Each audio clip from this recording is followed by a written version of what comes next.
കൂട്ടുകാരെ, ഇനി ഇങ്ങനെ ഒരു പാവയ്ക്ക വെച്ച് ഇങ്ങനെ ഒരു റെസിപ്പിയാണ് ചെയ്യുന്നത്. അപ്പോൾ ഇതെങ്ങനെയാണ് തയ്യാറാക്കണതെന്ന് നോക്കാം.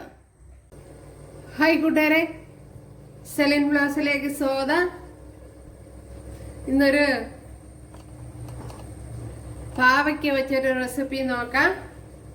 അതിനായിട്ട് ഇത്രയും പാവയ്ക്ക എടുത്തിട്ടുണ്ട്. അപ്പോഴത് ഇതുപോലെ അരിഞ്ഞ് എടുത്തിട്ടുണ്ട്. ഇനി ഇവിടെ ഒരു പാൻ വെച്ച് കൊടുക്കാം.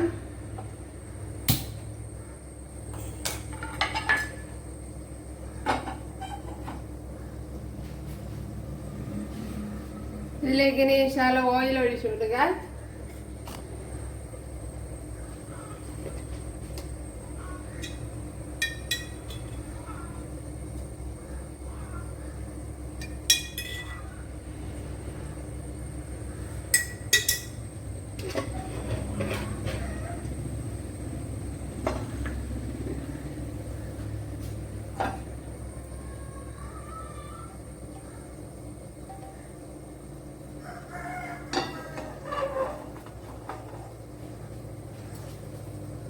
ഇനി പാവയ്ക്ക ഒന്ന് ഫ്രൈ ചെയ്തെടുക്കാം.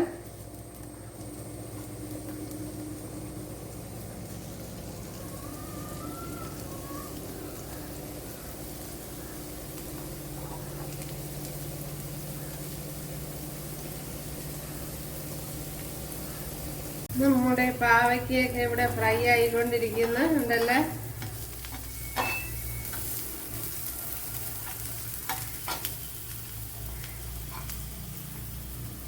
രണ്ടല്ല ആദ്യം ഫ്രൈ ചെയ്തത്. ഇത് രണ്ടാമത്തതാണ്. ശകലം ഉപ്പൂടെ ഇട്ട് കൊടുക്കണം. ഉപ്പൂടെ ഇട്ട് കൊടുക്കണം ഫ്രൈ ചെയ്തെടുക്കാൻ. പിന്നെ ഇതിന് പിഴിഞ്ഞതിൻ്റെ കയ്പ്പ് കളയണമെങ്കിൽ അങ്ങനെ ചെയ്യാം. അതൊരു അരമണിക്കൂറിന് മുമ്പ് ഉപ്പ് ഇട്ട് അതുപോലെ ശകലം വിനാഗിരി ഒഴിച്ച് അരമണിക്കൂർ വെച്ചിരുന്നതിന് ശേഷം പിഴിഞ്ഞ് എടുത്താൽ മതി. അപ്പോഴതിൻ്റെ കയ്പ്പൊക്കെ അങ്ങ് പോയി കിട്ടും. കയ്പ്പ് ഇഷ്ടമല്ലാത്തവർക്ക്. ഞാൻ ഇപ്പം അങ്ങനെ ചെയ്യുന്നില്ല. നല്ല ഒരുപാട് ഡീപ്പ് ആയിട്ട് അങ്ങ് ഫ്രൈ ചെയ്യേണ്ട ആവശ്യമില്ല. ഇവിടെ പാവയ്ക്കയെല്ലാം നല്ലതുപോലെ വഴറ്റി എടുത്തിട്ടുണ്ട് ഞാൻ. ഇനി ഇതിനെ മറ്റൊരു പാത്രത്തിലോട്ട് മാറ്റാം. ഇതിലേക്ക് ഒരു 4 വറ്റൽ മുളക്,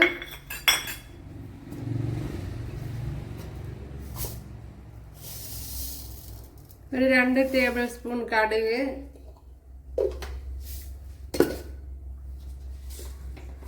ഇത്രയൊന്ന് വറുത്തെടുക്കുക. ജസ്റ്റ് ഒന്ന് ചൂടാക്കി എടുത്താൽ മതി.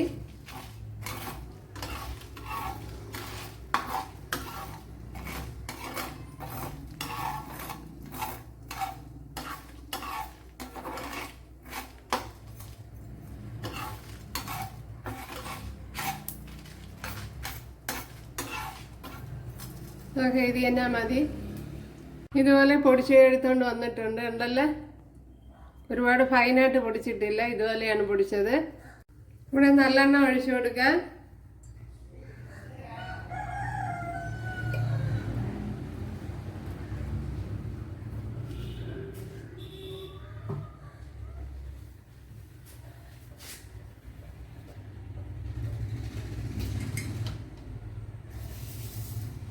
കടുക് ഇട്ട് കൊടുക്കാം.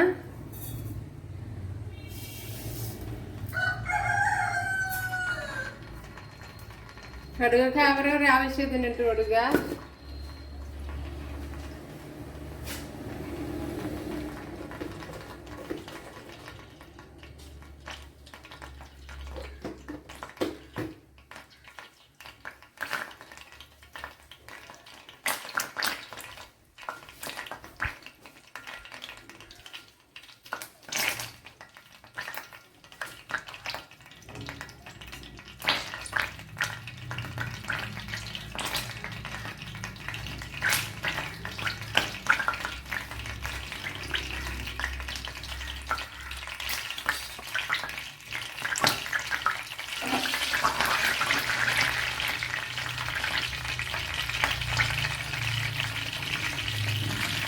വെളുത്തുള്ളി ഇട്ട് കൊടുക്കാം.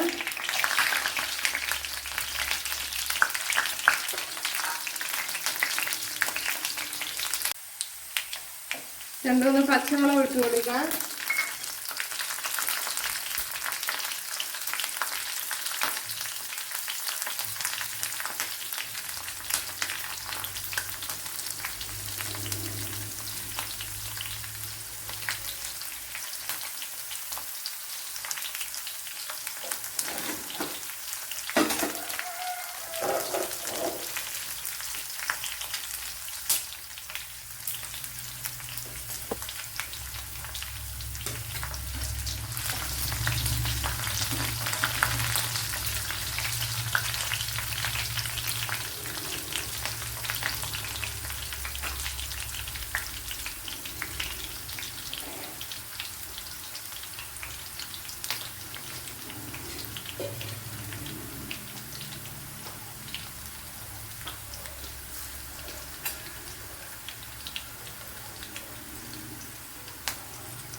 അതുപോലെ ഇഞ്ചി ഉണ്ടെങ്കിൽ ഇഞ്ചി ഇട്ട് കൊടുക്കുക.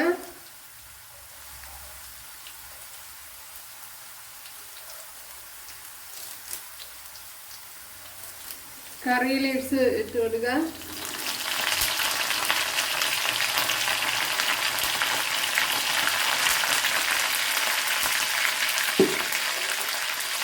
രണ്ടൊരു വറ്റൽമുളക് ഇട്ട് കൊടുക്കുക.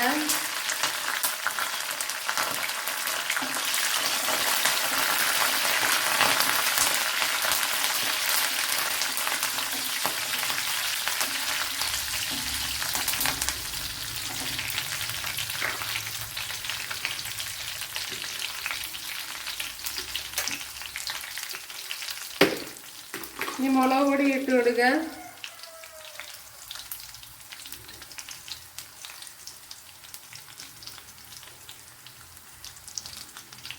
മുളക് പൊടി ഒരു 2 ടേബിൾ സ്പൂൺ ഇട്ട് കൊടുത്തിട്ടുണ്ട്.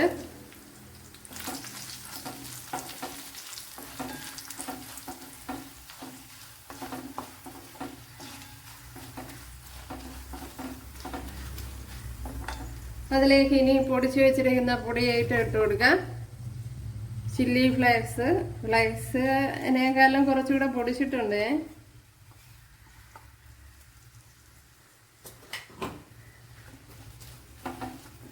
തീ ഈ സമയം ഞാൻ ഓഫ് ചെയ്താണ് ഇട്ടിരിക്കുന്നത്.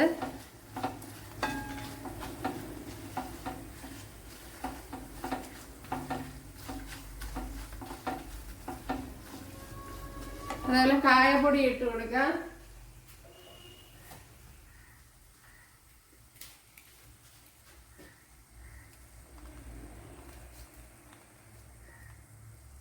ഒരു 1 ടീസ്പൂണോ 1/2 ടീസ്പൂണോ ഒക്കെ ഇട്ട് കൊടുക്കാം.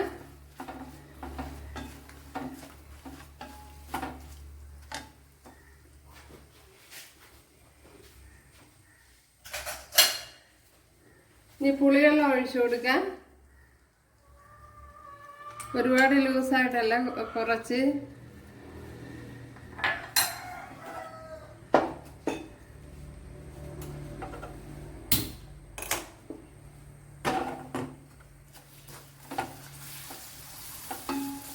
അപ്പോൾ പുളി നോക്കിയതിന് ശേഷം ഒഴിച്ചു കൊടുക്കുക. ഇനി പാവയ്ക്ക ഇട്ട് കൊടുക്കാം.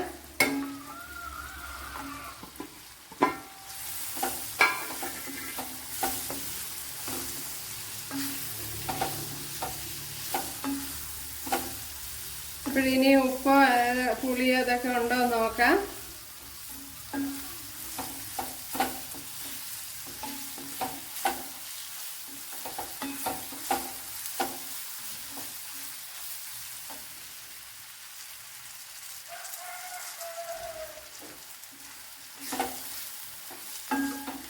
അപ്പോൾ നോക്കാം ഉപ്പും പുളിയും ഒക്കെ ഉണ്ടാന്ന്.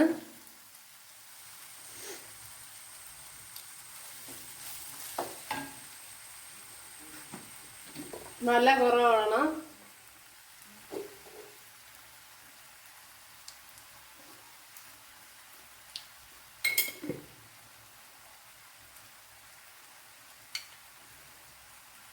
പുളിയും കുറവുണ്ട് കുറച്ച്.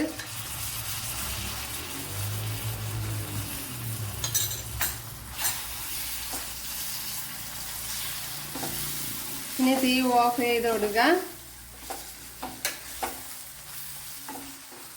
ഇനി നോക്കട്ടെ ഉപ്പുമൊക്കെ എങ്ങനെയാണെന്ന് അപ്പോൾ എരിവൊക്കെ അവരൊരാവശ്യത്തിന് ചേർത്ത് കൊടുക്കുക.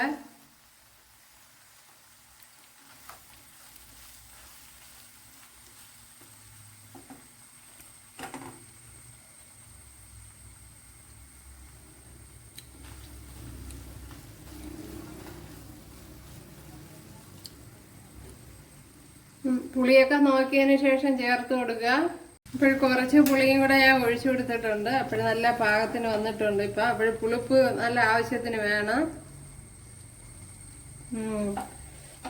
സൂപ്പർ, നല്ല ടേസ്റ്റ് ഉണ്ട്. അപ്പോൾ പുളിപ്പ് ആവശ്യത്തിന് ഒഴിച്ചു കൊടുക്കുക. പിന്നെ വിനാഗിരി വേണമെന്നുള്ളവർക്ക് അത് ഒഴിച്ചു കൊടുക്കാം. ഞാനിപ്പോൾ ഒഴിക്കുന്നില്ല. നല്ല സൂപ്പർ ടേസ്റ്റിലെ നമ്മുടെ പാവയ്ക്ക അച്ചാറിവിടെ റെഡി ആയിട്ടുണ്ട്. അപ്പോഴിതുപോലെ എല്ലാവരും ചെയ്ത് നോക്കുക. ഇഷ്ടമായാൽ സപ്പോർട്ട് ചെയ്യുക, എന്നെ സബ്സ്ക്രൈബ് ചെയ്യുക.